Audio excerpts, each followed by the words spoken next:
Hey, what's up, guys? So I just wanted to kind of give my thoughts on my Lynx after having it for, I think I have 638.2 miles on it right now. I just checked it earlier. Just like compared to the V11, because when I got this wheel, and I haven't scripted this or anything, so but when I got this wheel, like compared to the V11, it felt very much, it just felt like a big tank wheel, and it just felt kind of unresponsive, and yeah, it just felt kind of sluggish, and I hate to admit it because I kind of thought it was always going to be that way. I was like, oh, the V11, just the responsiveness of it is great. And it is really great. It feels like I don't have to put a lot of lean to get it to move. But it was really like a struggle, like when I started riding the Lynx. And somewhere a little after the 500-mile mark, like I noticed that like it also was just a big wheel, and I do have the lowering kit on it now, but it just started to feel like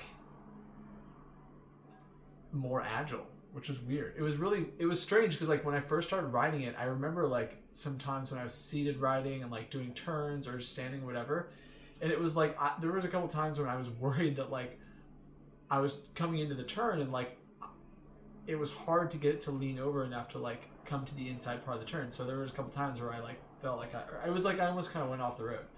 And so that was pretty scary. And I noticed that doesn't happen anymore. So that was weird. So it was like something like I kind of like acclimatized to that. And then recently I've been feeling so that was the first thing I noticed, was just that the handling got easier. Like I got more used to it. And then recently I've been starting to notice that like the accelerations feel a little bit easier. It still feels like a struggle, but it's becoming more like my my like set point, whereas before like my V11 was my set point. And yeah, so I don't know, I guess I kind of wanted to make this video because I also want to say that, you know, for somebody that feels that way, that's maybe transitioning to a Lynx, like, you know, don't despair. Like you do get used to it, you do acclimate. And there's some other stuff too that I acclimated to that I didn't think that I really didn't like. So much so that so when I got it, I felt like the suspension it seemed kind of soft, but then when I actually was riding it, it was a little firmer than I liked, especially on drops, like off of curves or downstairs. Surprisingly, it's smooth, but it like wasn't as cush as I was thinking. Because like the dual rate spring that's in here, it's like I got the 58-pound version. And yeah, it's just weird. Like it firms up really quick. It's really not easy to bottom out, at least for me. Like I'd have to do a really significant jump to bottom it out, and then like really push my weight into it on the landing. So that was something I really didn't like, and I tried swapping in actual like 58-pound Sherman S suspension, I found that the Sherman S suspension was just too soft. Like I could bottom it out too easily, which people had said, but I guess I just wanted to know for myself. And that was like $220 for a set, which is a pretty good deal actually, because normally a set of Sherman S shocks is like $350 from e-wheels, and I got this from my e-wheel in Europe. I guess they had a sale on it or something. So I tried that and that didn't work out. And actually, if you're interested in that, let me know, because I have them. They're brand new in box. Well, I mean, I installed them and took them out, but they're like in perfect condition. But yeah, outside of that, also when I got it, I found that I was even before I got the Lynx, I found that I was worried about this whole area just being kind of hard, like on the inside of my knee, and I'm about 5'5", and also about 135 pounds. And I put like some foam and gaffer tape here, and it really helped. And now I don't feel it on the inside of my knee at all anymore. I do wear motorcycle pants, but they don't have anything on the inside of the knee, so yeah. And I know this is an updated like about like what like my feelings on it at this mileage, but I'm just gonna basically give my overall thoughts on feelings on it. As far as the this seat from eWheels, it's pretty decent. It is a little weird that it is a little weird that it's like front mounted. It seems like the rear mounted would have just been such a better choice, but I don't know, whatever, that they decided to go with this. It works fine. Like, I don't have any issues with it. I guess the only issue I had when I installed it is that when you install these on the bar, like, I put tape in the middle of the bar, and I even tried to put some tape underneath here so that it wouldn't scratch the metal. But unfortunately the clearance is just too tight. I tried with like electrical tape, which is the thinnest tape that I have, and it just wouldn't go on. You couldn't even get it on like the beginning when you're trying to slide it on. So yeah, so that was annoying. But yeah, I mean, the seat works. It's fine. It's pretty floppy unless like I have it. I mean, it's also down right now, but like seriously, it's like super floppy unless I really push it and like jam it into position when I'm just like trolling it normally. And so that's a little bit annoying. When I first got it, it was a little tighter, and I guess it's just worn or whatever. But yeah, it's fine. But yeah, just know that if you do get this seat, it just will scratch the metal on the handle, which I didn't like, but ultimately I wanted the seat. And the other thing is, this is a really easy bar to replace. So if one wanted to do that, you could. Let's see what else. So I haven't had a previous like Leaperkim wheel. I was about to call it a veteran wheel. Forgive me. I honestly like calling it a veteran more, but anyway, Leaperkim wheel. Suspension adjustments are really easy. I got these little things from some company in Europe. I forget who. They're probably a little hard to see on camera, but basically they just like slot in here, and then you can just freely adjust, you know, the compression or the rebound, which is super nice. I haven't seen anybody else online using these, which is like perplexing to me because these are so nice. They're so handy. Like, you don't have to have a screwdriver or some funky thing. Like, I don't know. I feel like they should include something like this from the factory, but they don't. But yeah, so there's that. Let's see what else. Yeah, the trolley handle is really great. It's in a good position. It's easily controllable. I'd say the one thing is just like a general comment on the Lynx is that it's just a heavy wheel, and so when trolling around, I do feel the weight of it. It's not horrible, but yeah. One nice thing about the seat and the trolley like this is that you can put, and this would be even better with a rear mounted seat now that I'm thinking about it, but you can put like a basket of groceries here, which is super convenient. And sometimes I'm limited. For the most part, I'm not, but sometimes I'm limited depending on the basket because like there's only so much clearance here, unless I really crank the seat all the way forward. Yeah, it's really, really nice. It's a nice convenience thing. I used to have an MSX, a Gotway. We go like, yeah, same company. But I used to have a Gotway MSX 100 volt back in the day, and that had a rear trolley handle, and I always liked that aspect of it that like nobody seemed to talk about, which is just super convenient at the grocery store compared to like my 18XL. But yeah, so that's a really nice thing. What other impressions that are important to talk about? The pedals. So that's definitely important to talk about. So these are the stock pedals, and the grip is decent. I wouldn't trust them in the wet because they're painted over on the studs. I do find them to be pretty uncomfortable, and I actually got some other pedals from eWheels, but God, the installation has just been a freaking huge headache. I'll make a video on that at some point because I think people should know it's just really shitty. But the pedals are nice and they're huge. But yeah, anyway, so yeah, the pedals are decent, but I find them uncomfortable because the studs are too spaced out.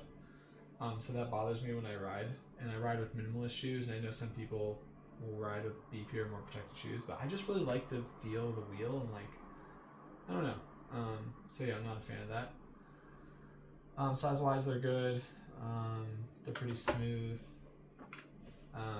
As far as the lowering kit goes, sorry, I probably should have talked about that. The lowering kit is super nice. It made a big difference. I've seen some people say that it doesn't really make a difference or they get more wobbles, which I find hard to believe. When I first got the Lynx, I found that it was just pretty, like, kind of overly, like, twitchy. I don't know if twitchy's that. It was pretty. It was hyper. It was very responsive, and this definitely numbed it out. It reminds me of my old. I doubt a lot of people in this video will know about the King Song 18XL, but it reminds me of that and just the way that it felt with like the pedal position. So like you have a really agile wheel when you don't have the lowering kit, and then once you hit the lowering kit, like it just becomes more numbed to your inputs, which some people like. Like I love it, and other people don't like. There's some concern about trail riding, about just clearance, and I've taken some pretty aggressive turns just like on the road, and I feel like I get kind of close, but like I've never pedal scraped. I've also done some light trail riding with people, light to medium trail riding, and I haven't had any clearance issues, but like if you were taking a turn and you're really pressing the suspension, I could see it happening, but I haven't had any issues with it. So yeah, they're great. I highly recommend them. It really gives it nice high speed stability, and also if you're not really flexible, it makes it so that you can squat on the wheel easier because the wheel is literally higher to accommodate for that. So yeah, it's nice. It's nice. These things don't go all the way down though, so they don't lock your feet in unless you're like wearing boots or something. And I haven't, so that is kind of a con of having the lowered hangers. But yeah, it's super nice. As far as, let's see what else. The headlight, I don't ride at night that much, but it's really powerful. Honestly, I feel like it's as bright, if not brighter, than the S22 lights, which are like super OP, if you guys have seen those. And yeah, it's just awesome that it's adjustable. I fucking love that. That is such a nice thing. Because like a lot of times, and this is turning out to be a really long video, but a lot of times I will adjust the pedal angle like forward or backward, and a lot of times I'll adjust it like partly forward just for easier acceleration. I still find that it's just more comfortable in this wheel. Even though I'm getting used to it, it still is kind of sluggish feeling for me, so it makes it easier. And when you do that, it's nice to be able to adjust the light. On this wheel, I find myself messing with the pedal like angle a lot when I'm riding. I can't really seem to find one that I like. I've settled in just like having it a little bit forward, like a little bit tilted forward, which is nice. But in the past, like I was adjusting it a lot, which I really didn't like. I think I wouldn't have to do that so much if Leaperkim made the soft mode even softer. It's decently soft, but like compared to InMotion soft mode, like InMotion soft mode is just next level. It's just so soft. And if they made this that soft, that would be amazing. Like, I would love that. As far as, let's see, what else? I don't use the screen that much. I think it's great that you can turn it on while it's in the kickstand position, and then you can like just bring it up and it automatically self-balances. What was I gonna say? Speaking of the kickstand, this thing hurts. I've hit my shin on this a few times, and it just, oh my god, it's so painful. Like, it's so bad. And I've heard some people have gone as far as to remove the kickstand. I'm never going to do that, and it doesn't happen that often, but when it does, I'm just like, fuck my life. It really hurts. Alright, let's see. What else? The mudguard. The mudguard is not great. It's just not adequate. I think you need probably, like, another 3 or 4 inches, like just attached to the bottom of the mudguard. And I think there was a guy that was like 3D printing one, but it definitely needs an attachment. It's not enough, which sucks. But yeah, I think that is mostly it. The stock pads, I've been using them. They're a little hard, to be honest, like compared to the Grizzly pads that I have, which are a little softer. I think it's kind of close. But surprisingly, they're decent. I've never kept stock pads on a wheel before, but now, like with these, I have kept them. Mostly because to install the Grizzlies, I'd have to remove these. And so when somebody comes out with like a good aftermarket bumper system, I might just take my Grizzlies and put them on there. But in the interim, like I've been using these. I think it's a little freaking weird that this is a 2-piece thing. Like, why not just make it a 1-piece thing? I don't know. I guess, yeah, it wants some adjustability, but it just looks kind of funky. But it works. It works fine. I was a little worried when I got the Lynx that like maybe I need a fairing plate. But I have it, and it's been okay. I think that would be helpful, and now that I think about it, like maybe I'd get one at some point. But so far it works just fine. But yeah, if you guys have any questions, please let me know. I'm happy to answer questions. I'm pretty like detailed, or I don't know, like if you guys have some nuanced questions, like I'm happy to answer that, or just show you like weird spots on the wheel. Like I'm pretty like detail oriented, so. Yeah, I'm happy to answer any questions that you guys have. So yeah, I hope you guys enjoyed this. I haven't recorded a video in like ages, so forgive me if I'm getting off topic, or hopefully you can see me. I think the last video I recorded with EUC is like half my head was cut off or something, so it's kind of weird. Anyway, all right, guys.